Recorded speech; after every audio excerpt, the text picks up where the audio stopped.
Hello students, today's topic is arrays. In this video, I am going to explain you about what is array, types of arrays, memory representation of array and how to store that array in a memory.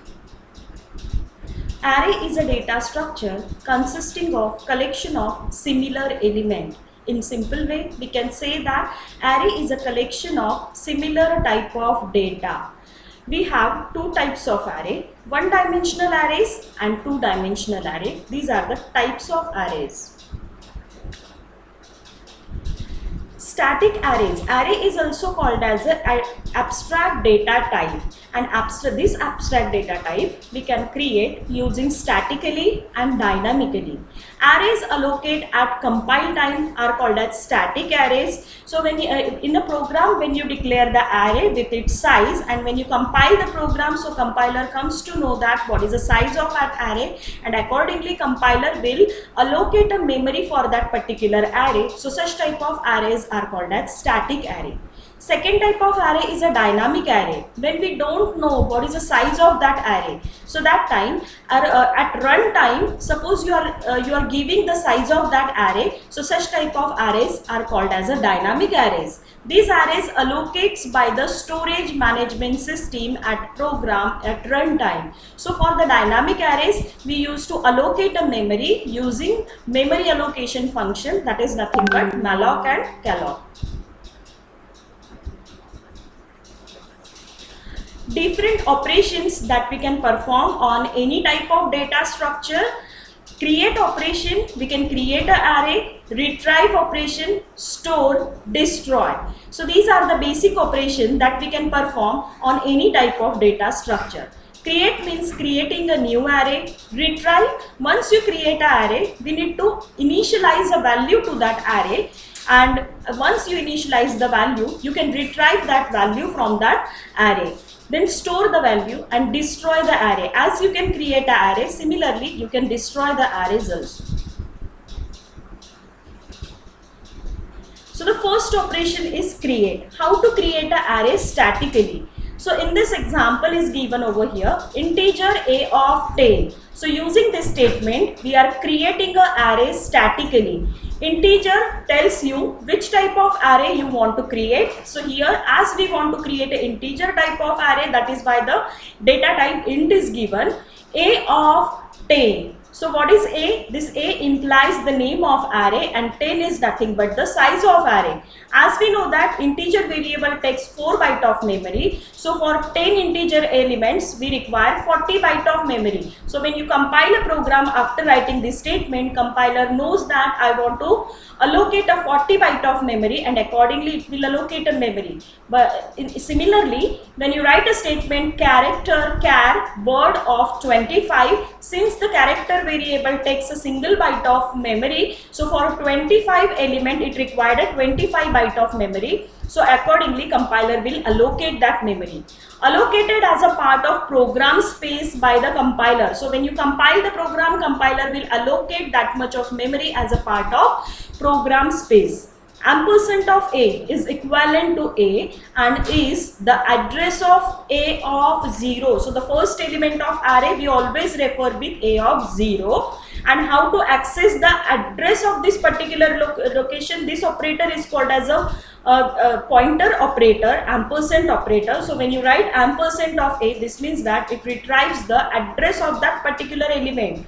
Once allocate cannot be deallocated, will always take up a program space. So once you allocate, once you have given the size of that array, so whenever you are executing that program, that time that much memory will be allocated by a program. So you cannot deallocate it, or you cannot free the space allocated by that variable. It can be initialized by a compiler using an initializer. For example, if the variable is integer a of 5, so it will initialize that value as first element 0, second element, third element, fourth element and fifth element, like this.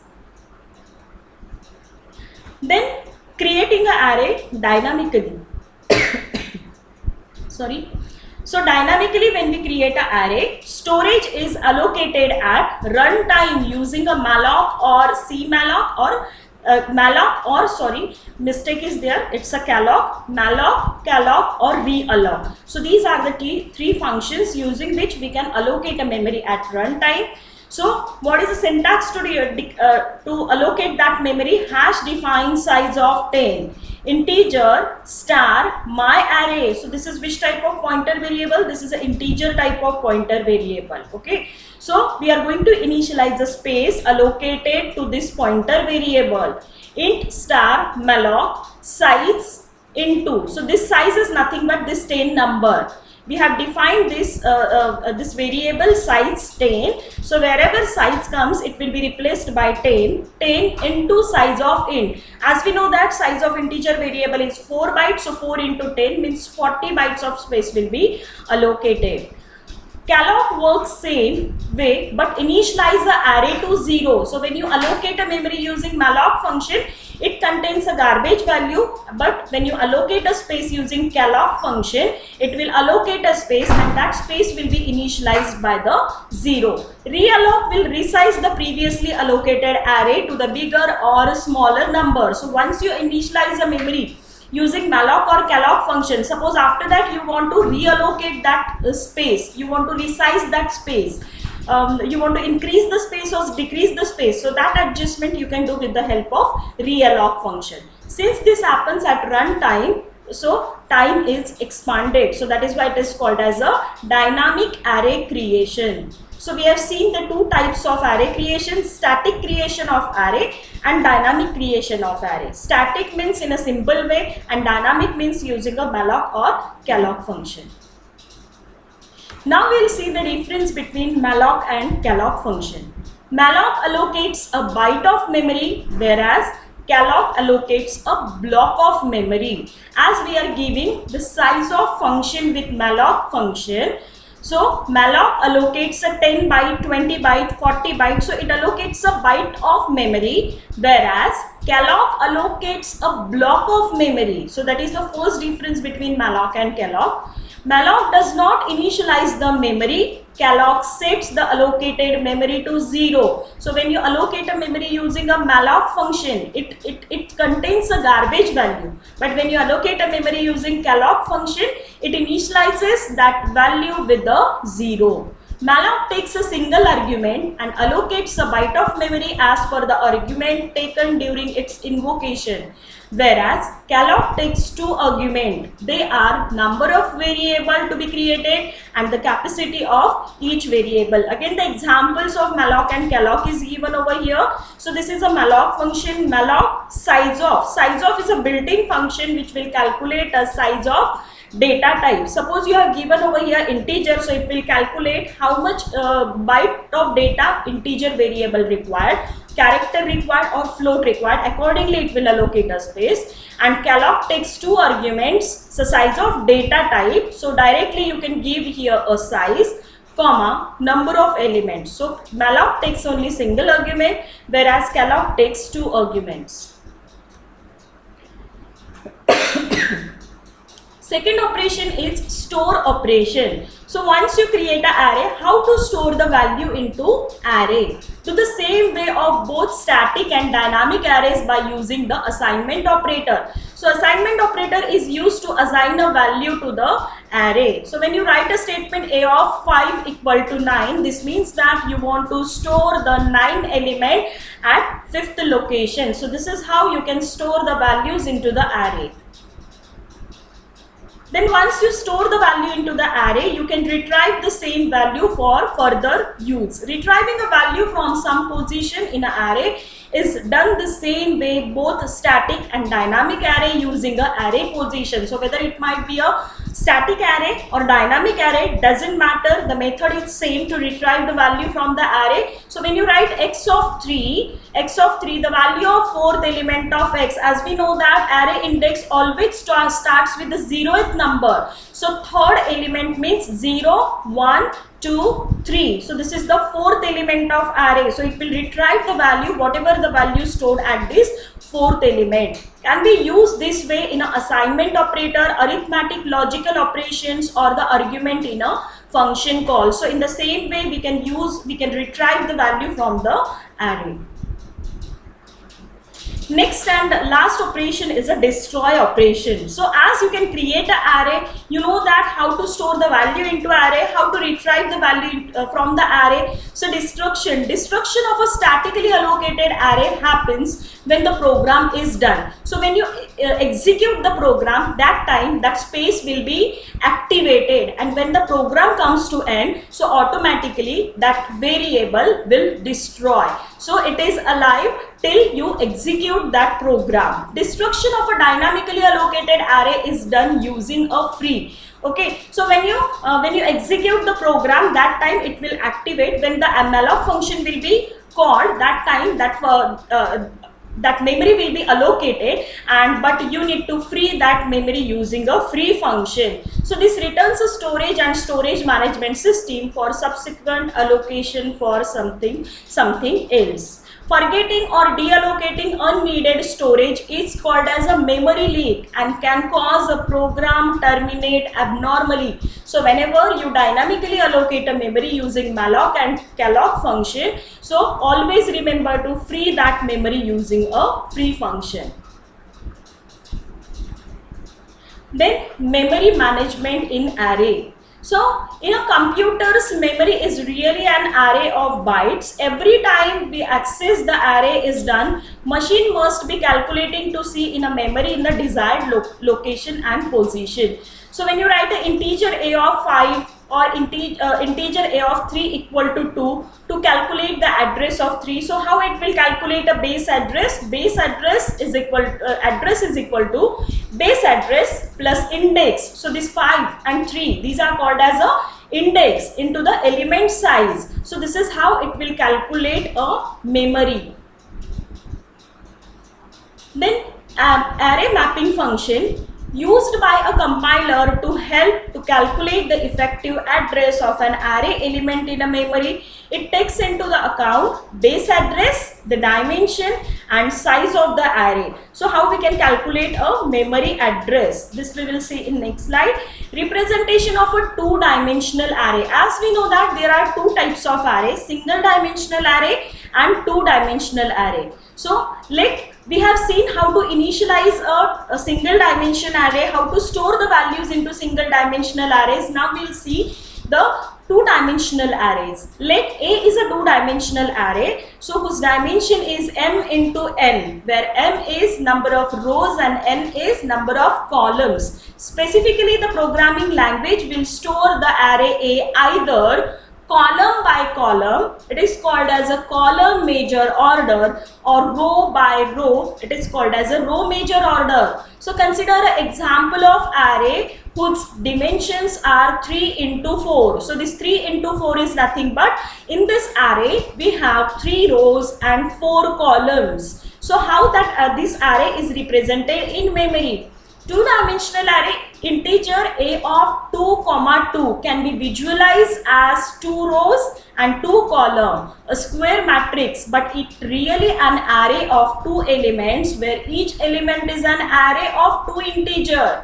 Okay, so when we declare any array with the 2 rows and 2 columns, we imagine it just like as a square. So it contains 2 columns and 2 rows, but how actually it gets stored into the memory? It stores into the memory as a sequence of 2 single dimension array. So this is considered as a one single dimension array and this is considered as a second single dimension array. When we combine these two arrays, we'll get 2 rows and 2 columns. So this is how actually it gets stored into the memory, but how we imagine it is just like as a square. So the representation of 3 into 4 matrices. Suppose we want to represent a matrix 3 into 4 in a memory. So as we know that 3 is nothing but 3 rows. So there is 0th row, first row, second row. Then 4 columns are there in this matrices. So matrix. So that is why this is the 0th column, first column, second column and third column. This particular element is referred as row number and column number. So this is read as 0th row and 0th column. This is read as 0th row and first column. Similarly, you can see that it is a first row, second column, and this is a second row and third column. This is how we refer each and every element in a array. So there are two ways how we can store the array in a in computer memory. So first way is a column major order and second way is a row major order. So what is a column major order? So the all elements, even though it's a multi-dimensional array, but it saves as a combination of multiple single dimensions arrays. Okay. So here in a memory, as we allocate a block of memory, how many elements are there? 3 rows and 4 columns. So total 12 elements are there. So it allocates 12 into 4, 48 bytes of memory. 12 4s are 48 bytes of memory. Okay, so in this 48 bytes of continuous memory, first it is storing the first column, second column, third column, and fourth column. If you could see, this is 0, 0. If you refer the previous diagram, the first column, in our first column, we have the first element as 0, 0, 1, 0 and 2, 0. Okay, so 0, 0, 1, 0 and 2, 0. Then it stores a second column, that is nothing but 0, 1, 1, 1 and 2, 1.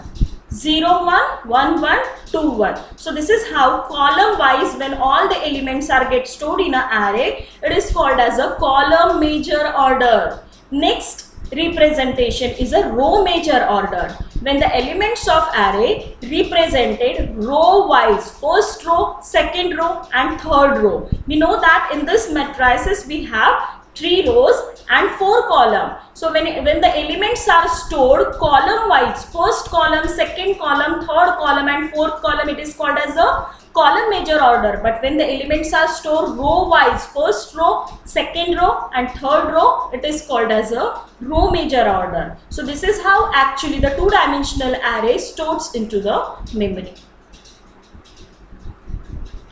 Then finding the address of a particular cell in a given array. Okay, so suppose we want to find out the base address of that array, finding the address location of that particular array. So we have one formula, and using this formula we can calculate it. Suppose I want to find out the address of third element, A of 3. So this is A of 0, A of 1, A of 2 and A of 3. So what is the address of this element? 106. So we can see this using a diagram, but we can calculate using a formula also. So what is the formula to calculate a base address? Base of A, here we assume like the base address is 100. It could be anything, it could be 1000, it could be a 5000, but here we have assumed the base address as 100 plus.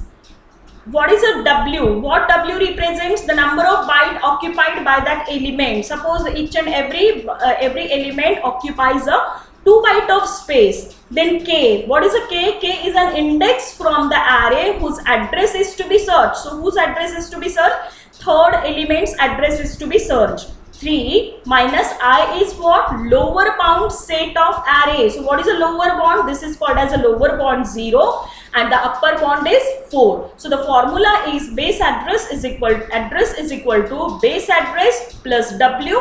W is nothing but width, 2 bytes of memory, 3 is whose address is to be find out minus this 0th element. Okay. Index, lower index, that is a 0. Okay, so 3 into 2 is 6. So the address of this particular element is 106 and it is similar to what we can see in the diagram. So this is how we can calculate the base address of any element in an array. Similarly, we have a formula to calculate the address of two-dimensional arrays, and the formula is location of A of j comma k is equal to base of A plus W in bracket n k minus 1 plus j minus 1. So this is if the elements are stored in a column major order, but if the elements are stored in a row major order, so this formula we need to use. Again, examples are given over here. Then general multidimensional array. It is a collection of arrays of array. So how we can define a multidimensional array? It is a collection of arrays of array. So consider a 3D array which contains 3 two-dimension arrays. As we know that in a two-dimension arrays, it is a combination of multiple single-dimension arrays. In the same way, in a three-dimensional arrays, it is a combination of 3 two-dimensional arrays. So when the coordinates dimensions are given as 2 into 4 into 3. So this means that there are two-dimensional arrays whose dimensions are 4 rows and 3 columns. So it is a collection of 2D array, each containing 4 rows and 3 columns. So this is how we can understand. So that is about a multidimensional array. Next concept is a Sparks matrix. So what is a Sparks matrix? Our array is nothing but in a matrix format. The concept of Sparks matrix is there in a data structure. So the definition is a matrix having very few non-zero elements and large number of elements that are zero is called as a sparse matrix. You can see the example of sparse matrix. So this matrix contains 4 columns and 4 rows. 4 rows and 4 columns. So total how many elements are there? Total there are 16 elements, but only few elements are non-zero element. 1, 2, 3, 4, 5, 6. So out of 16, only 6 elements are non-zero element and rest of the elements are zero. So such type of matrix is called as a sparse matrix. So its definition tells you that a matrix having very few non-zero elements and a large number of elements are zero, called as a Sparks matrix. Then representation of Sparks matrix. How to represent the Sparks matrix in a memory? We'll count here row count and column count, because if there are most of the elements are zero, there is no point to store the zero value and to waste the memory. So what we could do, we could save only the row number and column number of non-zero element. So here in a first row, we always mention the row count, column count and total number of non-zero element. Take the example of this previous slides example. So this is a 4 into 4 matrix which contains, so total there are 16 elements, but out of that 10 elements are zero element and 6 elements are non-zero element. So here we count, total count is 4 number of rows, column count is 3 and total is 4. So this is how we represent. So we just record the ith row, jth column and the data element. Okay. So at the 4th row, 3rd column, 4 element is present. So this is how we can, again at the first row, first column, 1 element is present. Second row, second column, minus 11 element is present. So this is how we can represent the sparse matrix. Thank you so much.